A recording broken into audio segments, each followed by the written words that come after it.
What's going on, guys? Killer6, and I got some breaking news for Borderlands 4 today. We got some updates for the Legend of the Stone Demon, which drops tomorrow as of me recording this. Less than 24 hours from now, we're gonna have Pearlescent in the game, and we know now that there's going to be 3 added in this content, with more added with additional content in the future, whether that's paid content or free content. And we know that we're gonna get some free content with raid bosses and takedowns in the future. So hopefully we're going to get a lot of pearls that way as well. Now, a couple things that they went over during this. Number one, they talked about how you obtain the pearls. They talked about what the pearls like lore is within things. And I'm not going to bore you guys with those details. If you want, please click the link in the description and go watch this interview. What they did here is actually exactly what we as a community have been asking for, is some clear communication, some teases of future content, and basically just like a way that like we can sort of get questions through to the development team and such as well. So you can see in the background, I just basically have looping of mostly gameplay of the stuff that they showed off today, but there's a lot of news and information on there too. So what else they talked about on here is that pearls are available in the base game. 2 out of the 3 new ones are available in base game, so no DLC required if you own the base game. 2 pearls are added in the game right now for you. The third one is added in the bounty pack, which you'll be able to get it there. And they actually even told us the names of these guns via their little news article. There's the Eigenburst Tedior shotgun, which you can see in the footage that's playing in the background, the Conflux Malawan sniper rifle, and something just called hand cannon, which is a Torgue pistol, and that one does require ownership of bounty pack 2. Ordinite enemies are what are going to drop these things. Now, we had talked about Ordinite in my previous news video, and we had no idea what Ordinite is, what it's for, but those crystals that you saw on the backs of enemies, and there's like a big crystal in this DLC, that is going to be Ordinite. It's like these big orangish yellowy crystals, and basically Ordinite enemies can drop pearlescence. There's going to be Ordinite processor events out in the world, which are going to be like basically like slaughter shafts, or what we have in the game right now, the drill sites, which are one of my favorite things to do in the game. So basically waves of enemies, and those are going to be repeatable events, just like the drill sites are. And those enemies, the Ordinite enemies, have a chance of dropping pearlescence, and it is a low chance. We're talking low low drop chance, and that's exactly what we want. We want low chance for this stuff. Now, will Ordinite enemies spawn outside of these Ordinite processor events? I'm not sure on that.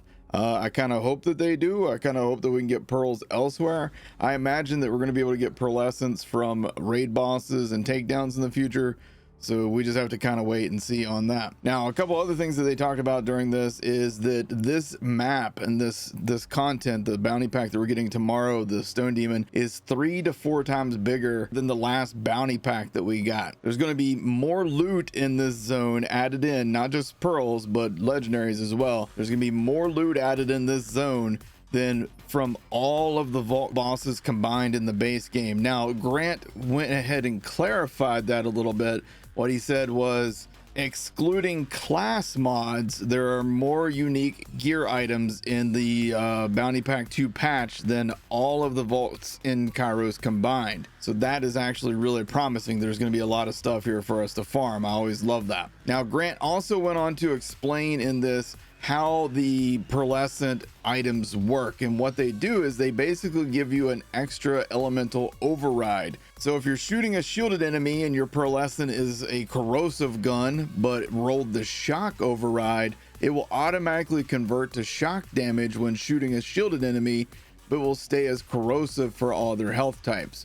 So let's say you fight an enemy who has a shield bar and a corrosive resistant bar, an armor bar, and you have a pearlescent, and that pearlescent does corrosive damage, then you know that it's already going to work properly on the armor, but it's also, if it has that roll on it, then it's also going to take care of the shock, the shield phase of the enemy as well. I hope I explained that pretty clearly. I don't know. Sometimes I get stumbling around on my words a little bit. I'm recording this live basically right after taking my mom to a doctor's appointment, got in, started recording. So if I miss anything, I apologize for that. It's been a crazy month, okay? Now, a couple other things that they confirmed is we get a new vault card tomorrow with the bounty pack. And one of the items they talked about during this is a grenade mod, and if you look on the actual image that they posted for the vault card, it looks like it's a torque grenade.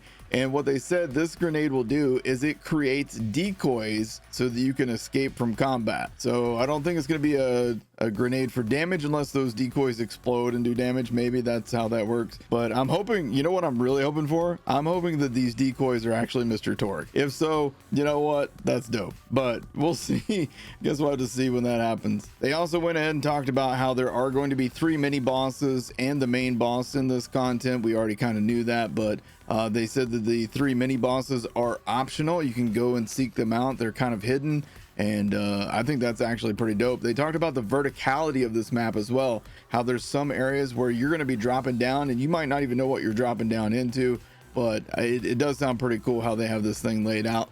And it does sound massive, so should be lots of fun to explore this tomorrow. They also talked about Mad Ellie, which is the DLC that comes out next month. They confirmed that Cash is coming. That's the first DLC Vault Hunter that will be coming next month. And they did confirm also that Mancubus can be located at the counter. And it was funny because April in this from Gearbox, April said that she didn't know if Mancubus was a fan favorite or not, but that he's a favorite at Gearbox. Well, April, if you see this video, Mancubus is a fan favorite. I don't know anybody who's like, I hate that guy. Pretty much everybody loves Mancubus, so I'm excited to get more Mancubus when that comes out next month. So that's all I got for you guys. I know this isn't like the longest video in the world, but I wanted to get this out there so that people would know what to expect tomorrow. This is the first paid DLC for this game. So if you bought the Super Deluxe or whatever edition comes with the bounty packs, I can't even remember, dude, it's been so long. But if you bought that, then you are getting this included with your paid content. Otherwise, I believe that it will be on sale tomorrow for people that didn't buy it ahead of time. They didn't talk about that at all, so I don't know anything about that either. Check on your PlayStation Store, your Xbox Store, on Steam or wherever, and hopefully you can find your information there. Hope you guys enjoyed this video. If you did, hit the like button, hit subscribe, tap the bell icon to be notified anytime I post news, updates, builds, guides, anything. I cover all things Borderlands, so if that's what you like, I'm your guy. Appreciate y'all watching. I'll see you tomorrow for some pearl hunting. Take care, everybody.